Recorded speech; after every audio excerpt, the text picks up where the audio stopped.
An historic month, November 1989, the month the Iron Curtain was blown away in a gale of glasnost and the Berlin Wall was broken up for souvenirs. The talk was of the changing map of Europe, German reunification, the end of the arms race. Only Romania and Albania remained as the hard face of Stalinism. The rest of the European communist world entered uncharted waters, with governments in the West as yet uncertain how to react.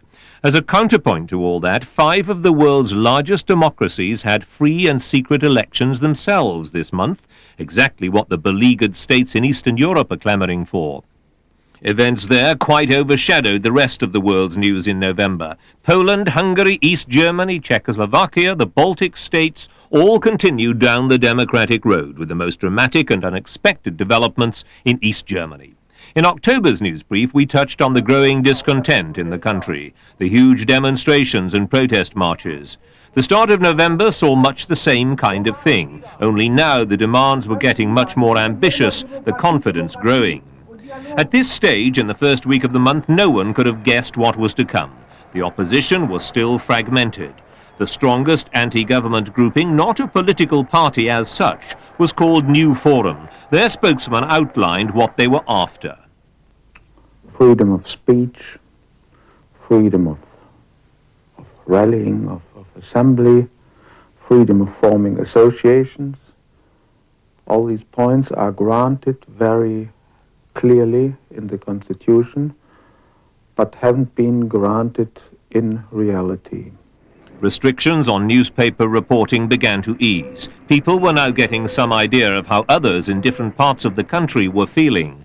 The new East German leader, Egon Krenz, just weeks after taking over from Mr. Honecker, went to Moscow to see what Mr. Gorbachev had to say about it all. The advice he got was dramatic. In a word, let the people decide. At a Moscow press conference, Mr. Krenz put on a brave face and played down the domestic unrest as best he could.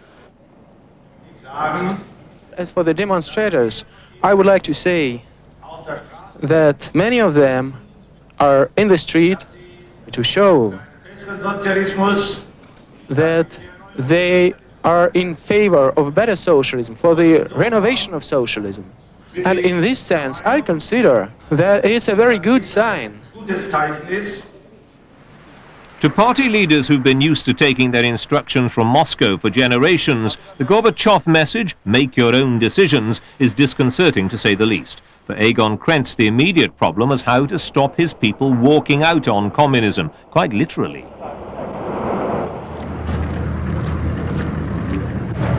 Thousands of refugees were still flooding westwards to be housed and fed by the West German government. The main route out was across the Czechoslovak border. 12,500 left in one 24-hour period. The strain on the West German welfare services was enormous. The mayor of West Berlin found himself under attack from people shouting, "Enough is enough." But that little difficulty in West Berlin was nothing compared to the situation now developing across the wall in the east. The Communist Party held a rally to celebrate 40 years of socialism. The leadership turned out in force, but the grandeur of the proceedings concealed the growing crisis. In Dresden, the local party chiefs, including a well-known reformist, Hans Modrow, joined the protesters calling for the government to resign. The public were in no mood to compromise. Speeches were made attacking the communist old guard. Unstoppable pressure was building up. The choice for the government was to use force or give in. In an historic decision, the Politburo resigned. The unassailable edifice of communism was leveled by the power of the people, to a degree. The Communist Party itself was still in power. But when the names of the new Politburo were announced, the reaction of the crowd varied from cheers to boos. They knew it wasn't over yet. Lorenz einstimmig. Hans Modrow. Genosse Hans-Joachim Böhme. Ist erster Sekretär der Bezirksleitung Halle. Egon Krenz was still the boss, but even he was now fighting for his political life. Kurs der Erneuerung unserer Partei voll unterstützen wollen. Then, as party loyalists sang to keep their spirits up, came the biggest surprise of all. The new government announced that they were opening the border in East Berlin. On the night of November the 10th, 1989, the wall was breached. For the BBC, Brian Hanrahan sent back this report as a page of history turned. Within hours of the government's announcement, people started turning up at Checkpoint Charlie, the best-known crossing point to the west. At first they were told, go away, come back tomorrow, and bring all the right documents with you. But the crowds weren't satisfied with this, and they've learnt that if they push hard enough, they can have their way. They pushed on into the guard posts, arguing, demanding, insistent, and suddenly the way west was opened. Checkpoint Charlie was open, and they were through, called on by the delighted West Berliners waiting on the other side. This did not look like a planned move from the communist authorities, but rather another panicked response by a government giving way to the parliament of the streets.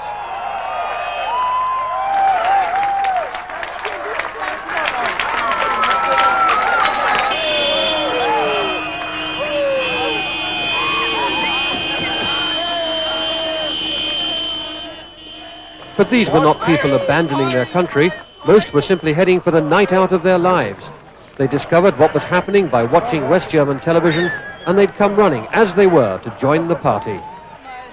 Some were taking the opportunity to leave for good, with baggage and families, still unconvinced even by this dramatic gesture that real change is happening in East Germany. But they were the exceptions. We want to have the experience to go this way, and we want to go back to our country. You don't want to stay in the West? No, never. What are you going to do when you get into West Berlin? Now we have friends and we like to visit them, and this is all. And we want to see some musicians and some other things, but this is all. Have you ever been in West Berlin before? No, never. Many queued eagerly to get an official stamp on their papers to prove they'd been there on the night the Berlin Wall crumbled. Beyond the fortifications, a crowd of West Berliners waited, and two nations, one people, merged into a joyful reunion.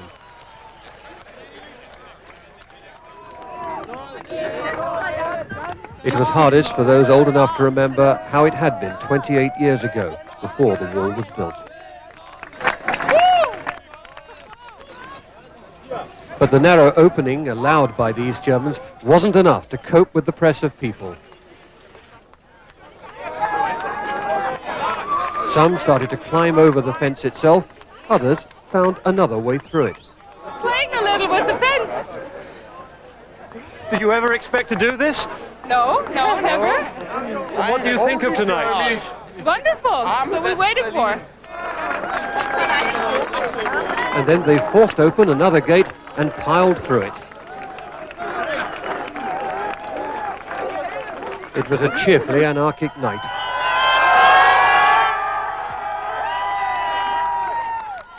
Obstacles were unceremoniously removed. The border was no longer sacrosanct, and its guardians were flabbergasted. People jumped aboard buses and headed for the bright lights of West Berlin city centre. Few had any West German money, but tonight they weren't going to need any. But behind the gaiety there were supercharged emotions.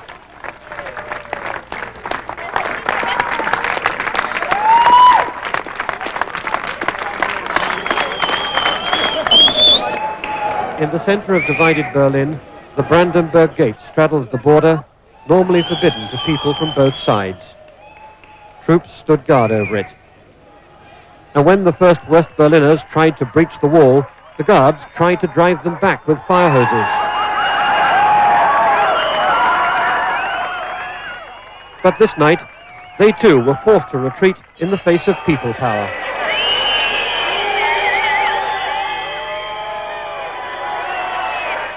Once they'd gone, Berliners from both east and west linked hands and danced round their liberated territory.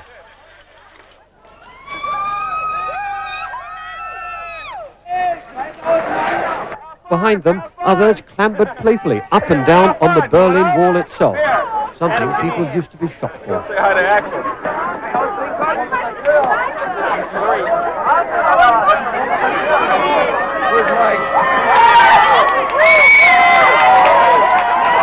Anymore because East Berliners can come to West Berlin and West Berliners can go to East Berlin without visas.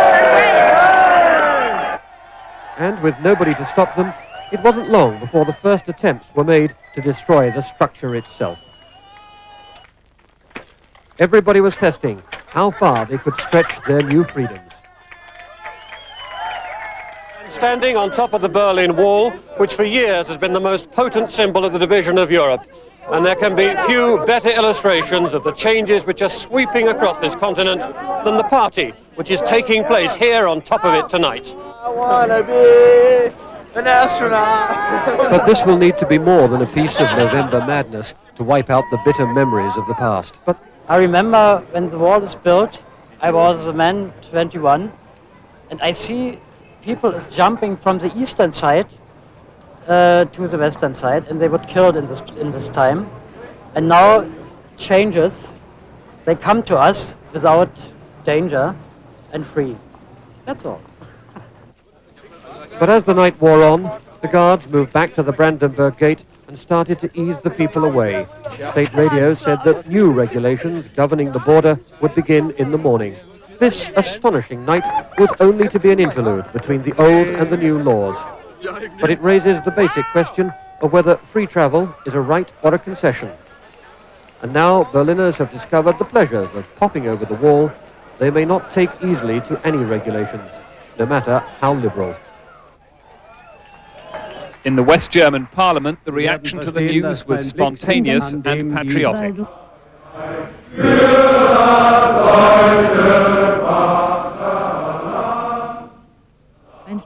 Some were moved nearly to tears.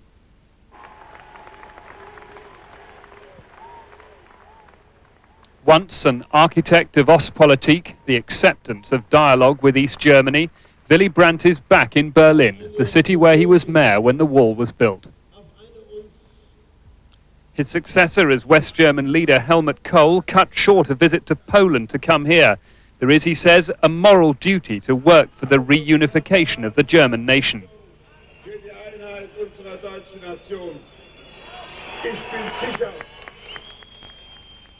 But among the crowd from East and West who waited through the afternoon for this political rally were many who want East Germany to remain separate. The banner says no to a united Germany. The main West German opposition, the Social Democrats, want to let East Germans decide for themselves, but things may be moving too fast for them. There have been strange meetings in the streets of West Berlin between those who've succeeded in the enclave of capitalism in Eastern Europe and those for the first time allowed to see it for themselves. The economic distortions of the two Germanies shown on the Kurfürstendamm, West Berlin's main shopping street. East Berliners were presented free with a guide listing things to do this week. The problem is they can look, but they can't buy. In the early morning mist, East Germans flood through yet another new crossing point, where more of the Berlin Wall has been knocked down. But most of these people will stay here only for the day. The first thing they do is to collect the 100 Deutschmarks each the West German government gives them as a welcome present, about £35. Their own currency is virtually useless here. With the money, this family, the Geislers, embark on a shopping spree to buy the goods they simply can't get in the East. They're astonished by the affluence and the abundance, and at 5 Deutschmarks a bunch, this is a bargain they simply can't resist. At home, they cannot find enough fresh fruit and vegetables to give their daughter Martina. Harold Geisler has an uncle in West Berlin he should be visiting, but that'll have to wait until another day. There's just too much shopping to be done, although the family takes scrupulous care to keep most of their Deutschmarks for future trips to West Berlin. They describe the difference between the shops here and at home as like the difference between night and day. This department store they call an Aladdin's cave. Early Christmas presents for their daughter are a priority. Despite the temptations here, the Geislers are going back to the east tonight. But they're not yet satisfied with the changes introduced by their government, and if they don't see more reforms, day trippers like this family will think hard about joining those who've come here to stay. As the dust from the demolition settled and the euphoria died away, the practical problems, both politically and physically, began to emerge. The East German Parliament, the Volkskammer, was becoming much more than a rubber stamp and presenting MPs with some new and disconcerting challenges. The doorstep interview, for example. New law for elections. This is clear. And might you lose your own seat if that happens? Excuse me, I am not so perfect. I wonder if there were new elections, if you think there's a possibility you might not win them. Maybe it's possible, but it's possible to win too. Thank you. Thank you very much. The concept of winning or losing was introduced into Parliament itself. Secret ballots were introduced. Party leaders subjected themselves to interviews with Western journalists. This was Hans Modrow talking about the novelty of wooing the electorate. Each party, each social power will naturally try and woo the electorate, and we know that this will be our responsibility in the future. Hans Modrow himself was voted in as the new Prime Minister. He's seen as the only man who can gather the various opposition groups together to work with the existing communist government, because there's no sign yet that they are under threat. Political pluralism, the proliferation of different political parties fighting for power, is still some way off. Still, it's a start. And to give encouragement, Western politicians are doing what they can. The British Foreign Minister Douglas Hurd was the first to visit the wall. I see a wall which was built to imprison the people being broken down by those people, and that makes one feel optimistic about the world. But among all the political symbolism of events in Berlin this month, one issue continued to cause unease in the West: the possibility of German reunification and the power that would give to a people who brought Europe to its knees in 2 world wars. From gates that symbolize power to gates that symbolize the corruption of power. Auschwitz concentration camp in Poland, where 4 million died. Jews, Poles, Russians, Gypsies, and people from almost every country in Europe. For any German nowadays, it's a painful place to visit, with its ordered banality and unthinkable evil. For Chancellor Helmut Kohl, it was the price he had to pay for reconciliation with Poland, part of his visit to that country offering aid and friendship. As Chancellor Kohl stood alongside the chief rabbi of Poland, he gave no hint of what he felt. There's a growing right-wing feeling in Germany which feels that enough apologies have been made. But Mr. Kohl spared himself nothing. He walked into the place where SS guards drove people selected for death to the poison gas chambers.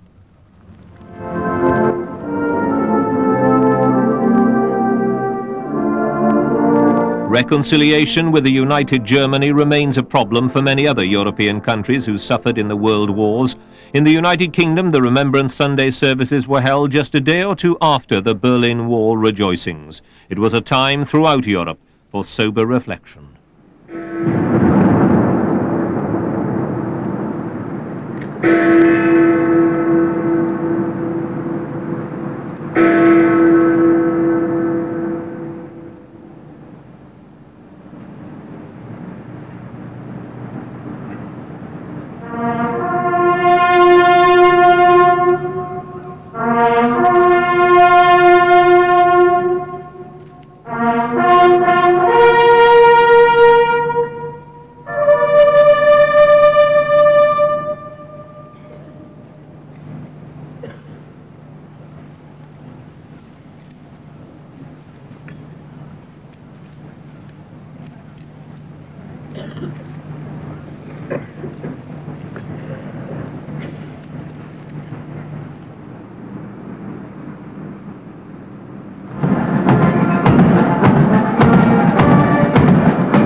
The traditional anniversary parade to mark the Russian Revolution was also given new meaning this year. It was once used as a military warning to the West. These days, Mr. Gorbachev has no time for saber rattling. The military contribution was scaled down. Nothing new was on show. The Soviet leadership is much more interested in renewing socialism through reform than force, and Mr. Gorbachev said he welcomed the dismantling of the Berlin Wall as part of that process. Martin Sixsmith heard him say it. It was an address to Soviet students, the generation Mr. Gorbachev has to carry with him, and his assessment of the East German upheaval was the most positive yet. We welcome what's happening there. It's not the failure of socialism. The changes in all the socialist countries are an advance along our chosen socialist path.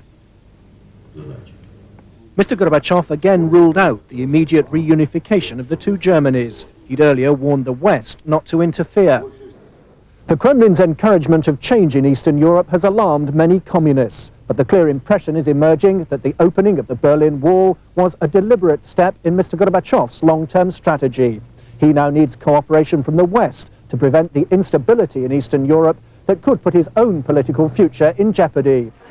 And the Soviet leader does have political difficulties nearer to home. As well as discontent in the republics, demonstrations are a feature these days on the streets of Moscow itself.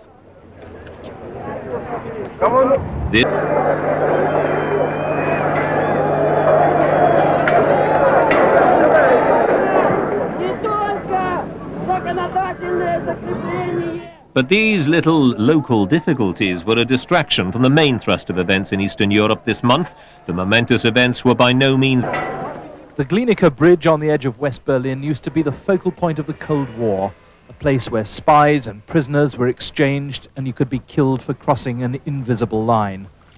Today, the main problem at the Glienicke Bridge was how to get the day's shopping back to the east. And the patrol boats, which once shot would-be escapers in the water, were showing off for the cameras. In the space of 8 days, the entire face of Europe has changed. Everything's being rethought. NATO, the Warsaw Pact, the European Community. It was the power of ordinary people which breached the Berlin Wall, and it's already turned Poland and Hungary towards a free market system, and Bulgaria and even Czechoslovakia won't be far behind. A whole new Europe, which the European Community in Brussels has never had to bother about, could soon be queuing up for at least associate membership. Not that in the quiet, dingy streets of East Berlin, people necessarily want to become a part of the West, with the social problems West Germany's wealth has brought. On both sides, there are genuine differences about the value of German reunification. But the result of all the sudden political change is that Germany's attention is turning eastwards. When Chancellor Kohl went to Poland last week, he took with him more than 100 German businessmen, all eager to do deals. They were a distinct reminder of the old pre-1914 days when German trade and political influence was dominant in Eastern Europe. Suddenly, the old German economic empire is opening up again, and the collapse of Soviet influence is helping to turn West Germany into a European superpower. In other words, the old post-war map of Europe's being rolled up and a new one's being drawn, starting in places like the Glienicke Bridge here, no longer a dividing point, but a link between the two parts of Germany. Together, those two parts will have a population of 80 million, the biggest European army outside the Soviet Union, and an economy the size of Britain and France put together. When President Mitterrand and Mrs. Thatcher look across the dinner table at Chancellor Kohl in Paris tomorrow night, it may give them something to think about. And this was it, an emergency meeting of European community leaders called by President Mitterrand to discuss events in the East. Mrs. Thatcher made her views on German reunification clear enough. The question of borders is not on the agenda. They should stay as they are, and all military matters must continue to be conducted through NATO and the Warsaw Pact. With a brick from the Berlin Wall in his hand, President Bush made his views plain too. I am reaching out to President Gorbachev, asking him to work with me to bring down the last barriers to a new world of freedom. Let us move beyond containment and once and for all end the Cold War. To that end, the President is meeting Mr. Gorbachev next month for a shipboard summit in the Mediterranean. Meanwhile, in Washington, all eyes were on the arrival of Poland's Solidarity leader Lech Wałęsa.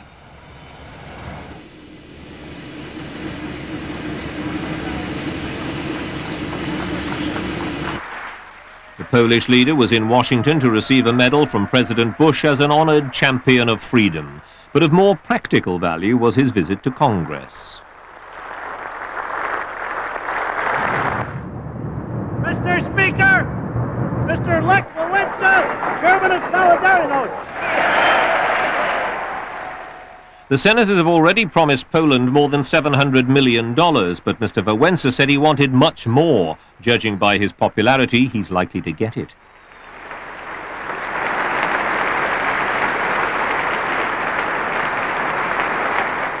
The month of November saw another historic reverse for communism, this time in Czechoslovakia. Once again, it was the power of the people that caused the government to collapse after a series of extraordinary protests in Prague. The Czechoslovak capital has been at the crossroads of Europe since medieval times. Its government, put in place by Soviet tanks in 1968, remained one of the most hardline Stalinist regimes in the communist bloc. The Prime Minister Miloš Jakeš, faced with East Germans flooding through his country to the west, was forced to grant travel concessions to his own citizens. That was the start of it. Step by step throughout the month, the momentum for change gathered strength. The next development was the reported murder by the police of a student, Martin Schmidt. The authorities denied it, but the protests continued nevertheless. Soon, though, the candles were put away and the demonstrators took to the streets in protest marches.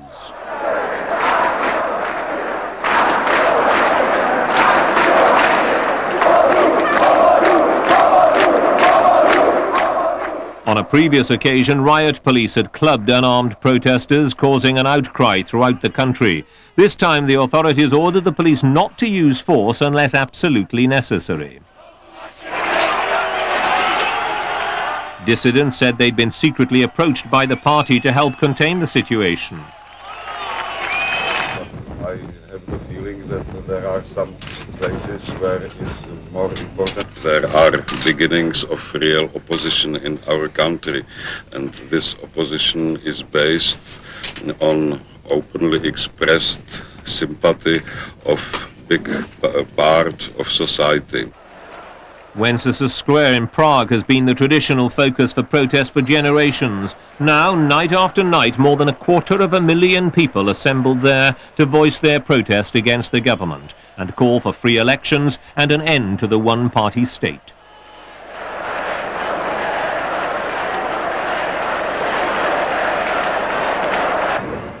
Students were the main organizing force. They went out into the countryside and to the big provincial industrial areas to organize a protest strike. But as always in countries where the media is controlled by the government, the problem was how to spread the message. Television reported the unrest, but claimed that the workers were not supporting the reform movement. Eventually, in a bid to try to retrieve the situation, the leadership said they sided with the strikers. A senior general went on television to say that the army would defend socialism, but it was to no avail. Julian O'Halloran described the night Alexander Dubček returned to Prague in triumph. As they symbolically rang out the old regime and rang in a new era, the level of excitement and the size of the crowds seemed to have doubled from previous days. They were there for the event which was to bridge the generation gap between the autumn of 1989 and the Prague spring of 1968. Alexander Dubček, the leader who attempted to give socialism a human face before its time, finally took his place next to the dissident playwright and Citizens Forum leader Václav Havel. Dubček's peaceful revolution was crushed by his Warsaw Pact allies, who claimed to defend true socialism. Banished since then to obscurity in Slovakia, he expressed his happiness at returning to stand in front of his people.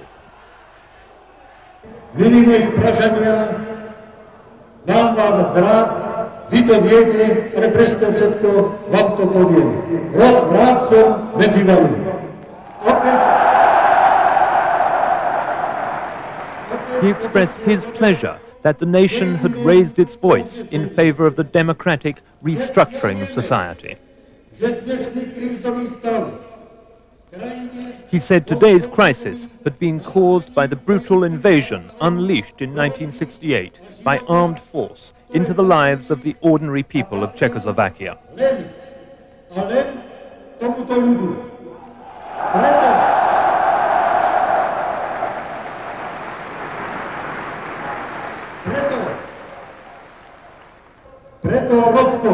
Czechoslovakia, he said, must depart from the unbearable policies imposed since 1968 and from the people responsible for implementing them.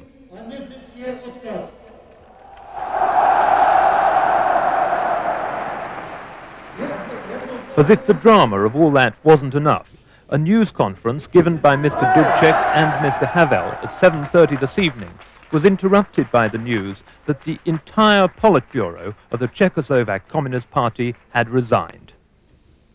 There is an extraordinary atmosphere here of celebration in Wenceslas Square, where the crowd has been calling for the head of the party leader, Mr. Miloš Jakeš, all week. Tonight, the outgoing General Secretary, explaining the resignation of the Politburo, said that he and his colleagues had failed correctly to assess the significance of the changes that had been going on in Hungary, Poland and East Germany. They were leaving, he said, so that democratization and restructuring could proceed apace. As we reached the end of the month, the situation was still fluid. The deposed Prime Minister said he'd underestimated the drive for reform sweeping Eastern Europe, reform that's passed one country by completely. Romania voted President Ceausescu in for another 5 years of absolute power. John Simpson again. Whatever happens elsewhere in Eastern Europe, Stalinism is alive and well in Romania, and Nicolae Ceausescu intends to see it stays that way. Today, the party delegates greeted him with their ritual slogan, Ceausescu and the people, and proceeded to vote everything he wanted unanimously. There's no chance here of an internal party coup against him or his wife Elena, who may be the real power behind the throne. He's even made the delegates stay at different hotels so they can't plot against him. His speech lasted in all 6 hours, and the enraptured audience gave him no fewer than 67 standing ovations. But his only message was that there'd be no change. The Communist Party and all the people of Romania are the same. Our party and our people together will fight for the true socialism. We shall fight for strengthening our independence. By independence, he means primarily independence from Moscow. For Mr. Gorbachev, Romania is something of an embarrassment. Moscow this morning warned Romania to take note of what was happening in the rest of Eastern Europe. But Mr. Ceausescu has purged his party of anyone who might plot against him on Soviet orders. As for people power, there is none. It's a problem just keeping fed and warm.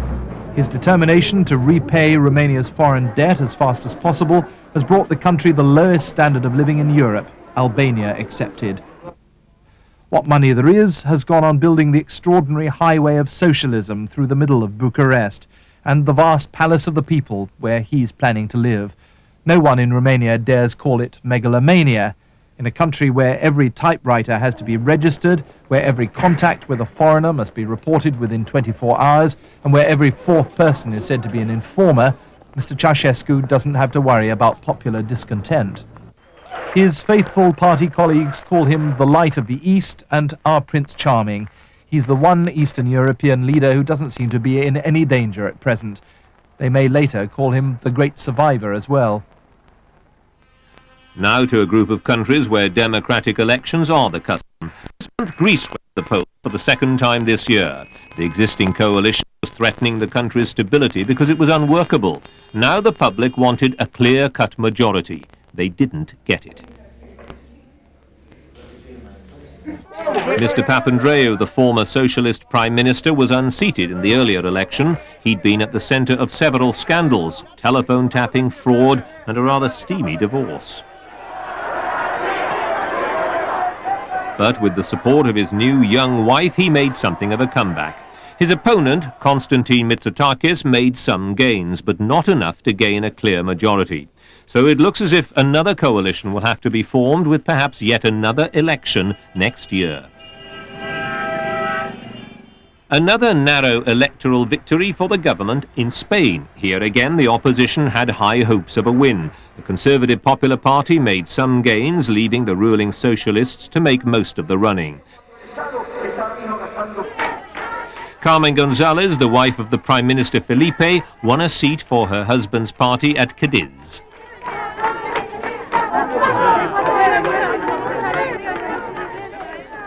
It was touch and go for Gonzalez himself, though. He got through in the end with an overall majority of just one seat. He'll now have to lean on the communists for parliamentary support if he's to stay in power. They doubled their vote in what's become the fastest growing economy in the European community.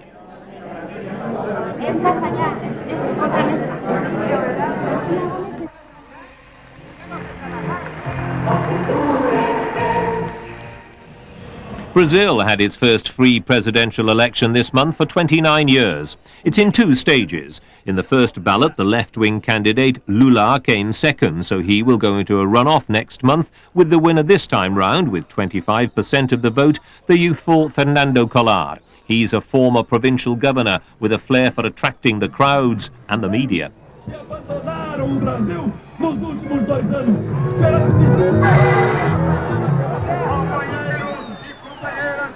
Brazil's grinding poverty and what to do about it was one of the key election issues.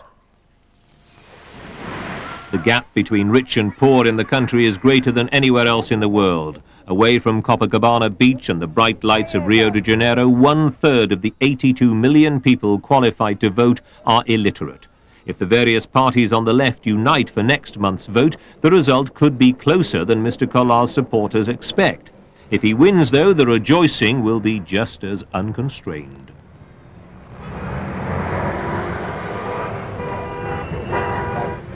India is the world's largest democracy by far. 500 million people are entitled to vote here, and most did so in this month's general election. But behind the colourful images, there was political upheaval, violence and corruption. At stake was the survival of the ruling Congress Party. Brian Barron sent back this progress report. Amid reports of scattered election violence, scores of thousands of armed police began a 5-day vigil across the nation. Prime Minister Rajiv Gandhi, his Italian wife and their teenage son cast their votes near their Delhi home. Mr. Gandhi shrugged off adverse opinion polls, insisting he'll win. Stability is very important. Unity and integrity of the country is important. There were eager queues in Uttar Pradesh state, in India's Hindi-speaking heartland, where the opposition coalition is claiming it will decimate Mr. Gandhi's Congress Party. The Prime Minister himself is seen as the election issue. I think his own personality and the fact that he doesn't seem to be a true Indian. He's a yuppie foreigner in some ways, who wears European clothes. He doesn't speak good Hindi. English is his natural language. He has an Italian wife. This just doesn't go very well. There was an early cry of foul from opposition candidate Mr. Rajmohan Gandhi, who's fighting the Prime Minister in his Uttar Pradesh constituency. The candidate accused the police of ballot rigging and demanded an investigation. But here in New Delhi, the Election Commission seems confident that it can ensure fair play for the $500 million on the voters' register. With a hung parliament looming, the final result of the ballot won't be known till next month. We'll be covering the outcome in December's news brief. In Namibia, the ballot boxes are flown in from remote areas in the bush after the first free election since the country began its fight for independence from South Africa more than 20 years ago.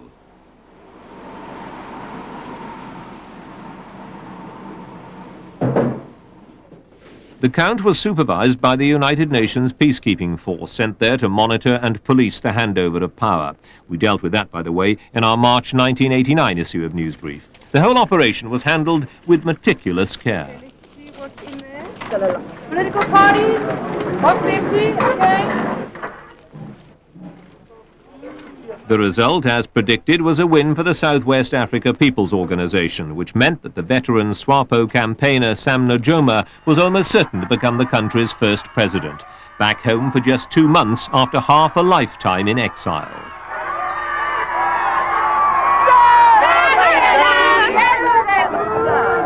But But SWAPO's joy wasn't entirely unconstrained. They didn't win the two-thirds majority required to gain complete control over the drafting of the new constitution. So the rival DTA party, supported largely by the whites in Namibia, will also have a say in shaping Namibia's future.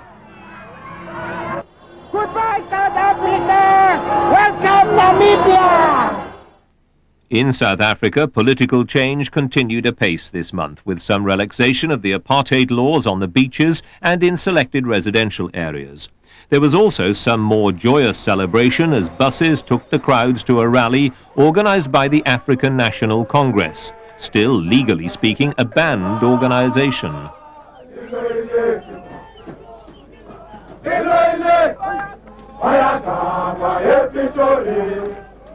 At least 70,000 people crowded into the Soweto football stadium to honor the ANC leaders released last month. Just a few weeks ago, such a gathering would have been unthinkable. The fact that the government allowed it to happen brought much wrath from the right wing in South Africa. But having decided to release Mr. Sisulu and his companions after 25 years in jail, the rally was a logical follower, even if the sight of military-style ANC supporters marching in front of the crowds caused many white South Africans to question the wisdom of the government's new tolerance towards black opposition. From Comrade Mandela and from hundreds. The fact that this was the first big rally of the African National Congress for 30 years is a measure of how far political developments have gone in South Africa since Mr. F.W. de Klerk took over from President Botha just a few months ago. Just a week or so after the ANC rally, the South African government was in the grip of a major political scandal. Allegations that a police assassination squad was operating in the country have led to demands for a judicial inquiry. James Robbins put the tangled web together. The former policeman appears on the front page of the Afrikaans Weekly, which broke the story. Captain Dirk Coetzee says he commanded an assassination squad under orders to murder enemies of the South African government, and he was actively involved in a string of killings until 1982. Ruth First was one of the squad's victims, an ANC supporter killed by a parcel bomb sent to her in Mozambique. Griffith Mkenge was another victim, a human rights lawyer stabbed to death in Durban. His murder made to look like part of a robbery. The former policeman told his story to journalist Jacques Poe, who showed me the captain's commendations and medals, including one for combating terrorism. Captain Coetzee gave them to the journalist last week as he fled South Africa, convinced the authorities were about to move against him as evidence from others started to come out. After a while they believe that they're doing it for, like we say, Volk and Vaderland, that they're doing it for South Africa. And he said that while he was involved in all the killings, he thought it was justified, that he had to do it. And they usually kill people that that the police couldn't take to court, that they haven't had enough evidence on them. Now the police are saying Captain Coetzee was sacked 3 years ago after an inquiry. The policeman insists he left on health grounds. The police say the newspaper article and the former captain's account will be thoroughly investigated. Already they're calling his statements wild, unfounded and untested allegations. But the sheer volume of new evidence which is emerging will increase pressure for a full judicial inquiry. The former captain says his assassination squad was based on this farm near Pretoria. Deserted today, the policeman gave a detailed account of murders and bombings planned here. Among his allegations that South African agents blew up the ANC office in London 7 years ago, using explosives smuggled to Britain in a South African diplomatic bag. In El Salvador, there's been a month of bloody fighting between left-wing rebels and right-wing government troops.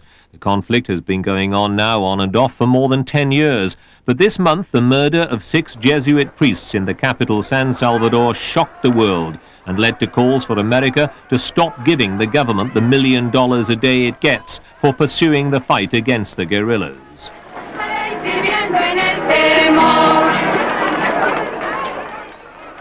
There's a widespread belief that the death squads are linked to right-wing government factions, but the Americans fear that if the left-wing rebels win, El Salvador will go the way of Nicaragua and Cuba, bringing communism into America's backyard. Meanwhile, the suffering goes on, with more than 1,000 killed in the fighting in November alone.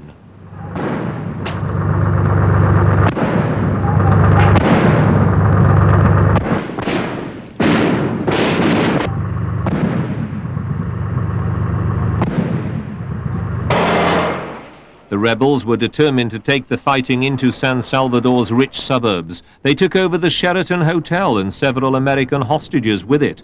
President Bush decided to send in members of the Special Delta Force, not to take part in the fighting, but to make sure American citizens were protected.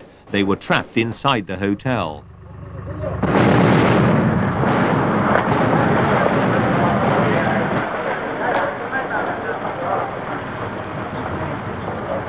From their positions in the hotel, the rebels held out for as long as they wanted. The local population got away as fast as they could.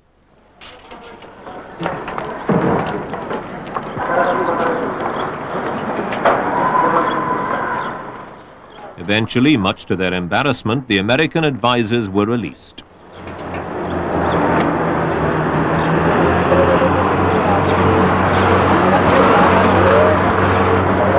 For the world's media covering the event, it's been a particularly dangerous assignment. The British journalist David Blundy was killed by gunfire this month. Others have been injured, and there's no sign of a ceasefire.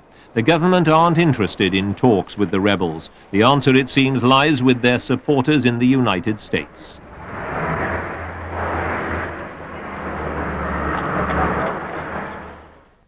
More violence in Beirut this month. The new president, René Mouawad, was assassinated just 17 days after taking office. Ben Brown reports.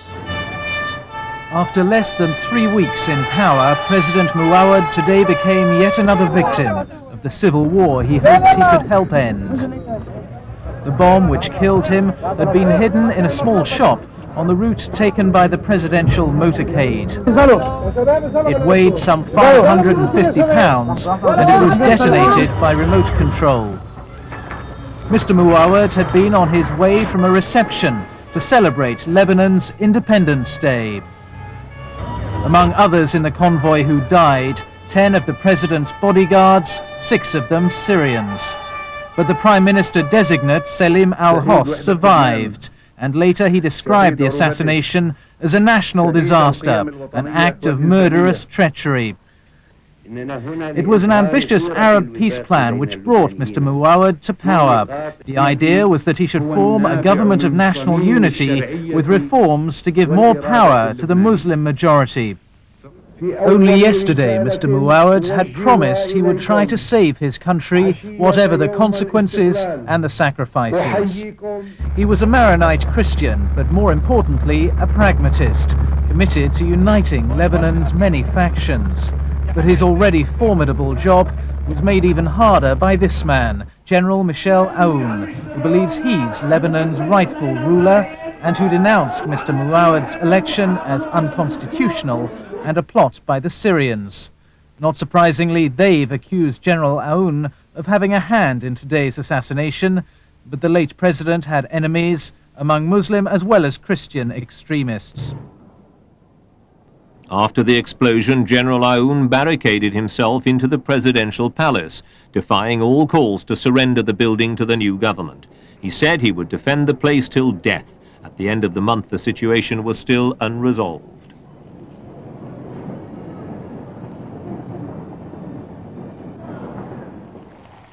In the United Kingdom, a little bit of television history was made at this year's state opening of Parliament. The Queen left Buckingham Palace in the Irish state coach to attend the House of Lords, there to read the Queen's speech, outlining the government's proposals for the coming parliamentary session.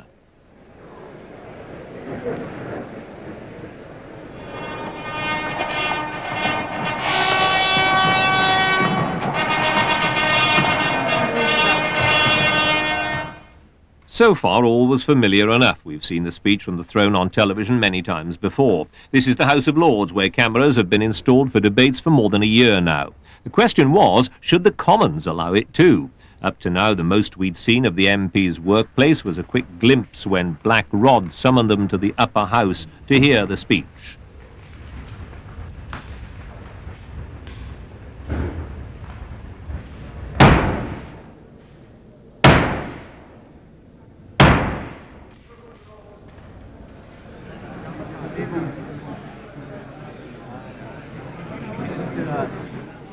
This ceremony, the traditional procession led by the Prime Minister and the Leader of the Opposition through to the Lords, has been broadcast for the last 30 years.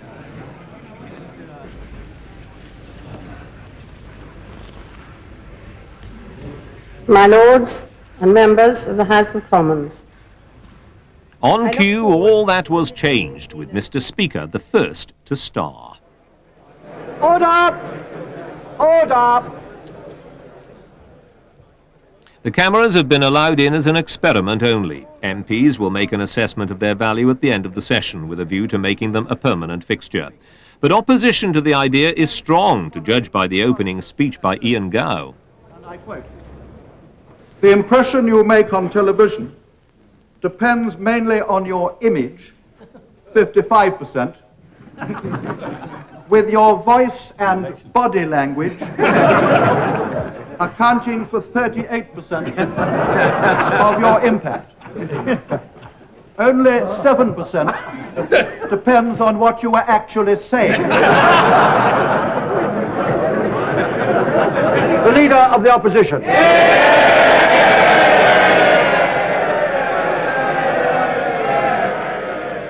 This government has ruled the 1980s. They have made this a decade of deficit, of division, of debt. They're out of touch. They're running out of time.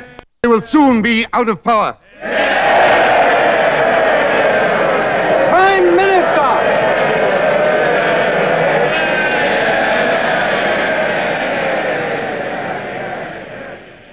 Against the background of a sure defence, our programme set out in the gracious speech of enlarging opportunity, enhancing the quality of life, and improving well-being is the right one for Britain of the 1990s, and I commend it to the House. My opposition to televising the House of Commons has been strengthened by the experience of today. I've always been against it, and having seen it today, that hostility remains unabated. The Select Committee, who analyse legislation in detail, are also to be televised, again as an experiment. Mrs. Thatcher is to be challenged as leader of the Conservative Party for the first time. Leading Tories are appalled. We want to see the united support of the party behind Margaret Thatcher, as we've had for the last 14 years, up to and through and beyond the next election. Sir Anthony Meyer is the brave man who's trying it. Why? I think we should face up to whether the Conservative Party wants to go into the next election under a leader who claims infallibility. No one doubts that Mrs. Thatcher will win. The size of the abstention is what the Labour Party will be looking out for. The IRA had an active month on mainland Britain. A bomb was discovered under a car belonging to General David Ramsbottom, commander of the UK Field Army. It failed to go off. Others did, though, this month, killing and injuring 4 British soldiers. In Northern Ireland, the home of a leading member of the Royal Ulster Constabulary was wrecked by a bomb. His family were in the house at the time, but managed to escape injury. Police are warning all public figures in Britain to be vigilant. The IRA team which killed 11 Royal Marine bandsmen at Deal last month are still at large. A memorial service for the young men was held in Canterbury Cathedral.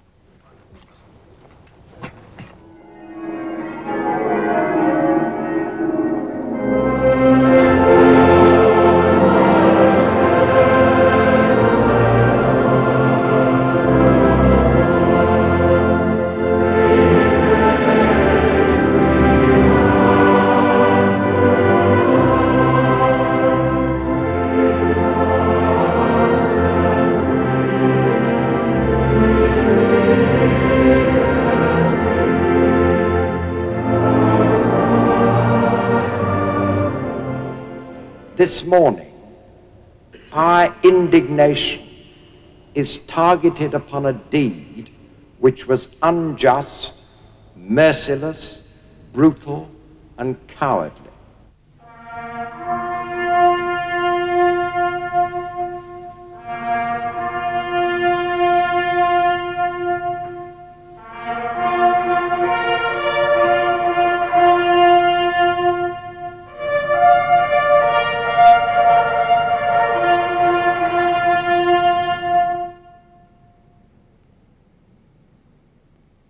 a devilish device to nobble racehorses by shooting loud noises into their ears was unearthed during a London court hearing this month. Press the trigger and a sonic noise is emitted, undetectable to the human ear but devastatingly loud to horses. At least, that's what was claimed by the defence at a hearing in a drug case involving £15 million of cocaine. The man charged, James Lamming, denied he was involved with drugs but admitted that he was part of a betting plot to unseat the jockey Greville Starkey, who was riding the favourite, Ile de Chypre, in the King George V handicap at last year's Royal Ascot. This is what happened.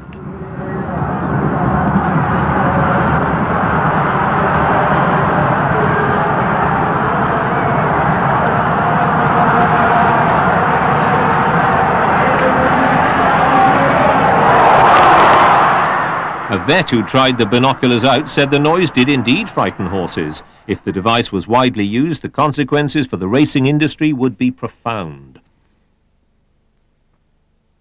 The Australian Grand Prix didn't need anything as sophisticated as a sonic gun to upset the proceedings. A heavy downpour was quite sufficient.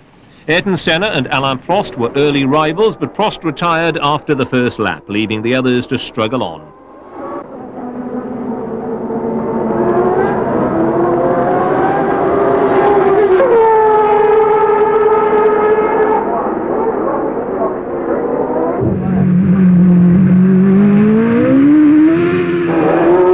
Senna finished on 3 wheels, ending his last World Championship hopes. Other accidents followed.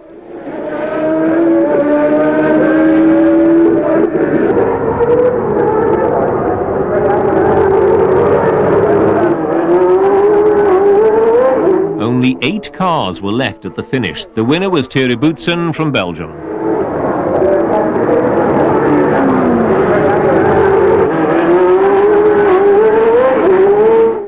Finally, in this month's news brief, a month dominated by a sea change in the politics of Eastern Europe, a story from Moscow that seemed to sum up much of what's been happening.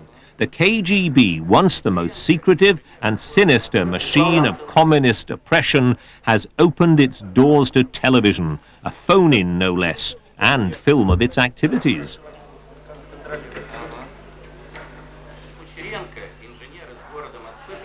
Can these really be your friendly neighborhood KGB men? You're asked to believe it and accept a badge to prove it.